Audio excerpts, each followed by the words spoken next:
আসসালামু আলাইকুম। আমার বাগান দেখতে আসলাম। প্রতিদিন আমি কাজ থেকে আসলে আমার বাগানটা একটু দেখি। আমার বাগানের পাশে আমি বসে থাকি কিছুক্ষণ। আমার খুব ভালো লাগে। তাই আমি আমার বাগানের পাশে বসে আছি। এই যে আমার বাগান, মিনি বাগান। বাগানের পাশে আমি একটু বসে থাকলেও অনেক মন শান্তি হয়ে যায়। এই যে আমার সাথে কে আছে জানেন আপনারা? আমার সাথে আমার বান্ধবী আছে। এই যে আমার বান্ধবীটা টুকি, টুকি আমার বান্ধবী বেবি। এই টুকি, টুকি কি করে?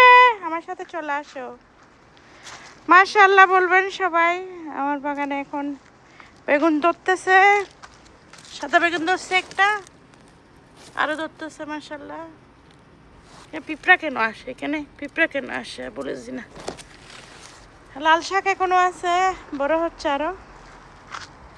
ঢেঁড়স, তার মরিচ, ওই যে মরিচ, মরিচ গাছ, মরিচের ফুল, অনেকগুলো মরিচ একসাথে ধরবে। টমেটো, এটা মনে হয় ঝিঙ্গা গাছ, মাশাআল্লাহ।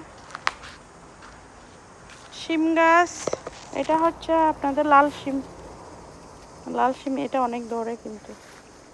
এটা আমি আনছিলাম লাকাওয়ানার থেকে, আমার বিয়াইনের বাসার থেকে, রেহানা বিয়াইনের বাসার থেকে আনছিলাম। বিয়াইন বলতে আমার বাতিজার শাশুড়ি থেকে আনছিলাম। তারপরে এই যে হেলেঞ্চা শাক অনেক হয়েছে, পাট শাক, আর রুনাপুর থেকে কিছু বিচি আনছিলাম। এই যে মিষ্টি কুমড়া, মিষ্টি কুমড়া, এই যে লাউ, লাউয়ের এবছর অনেক লাউ হবে।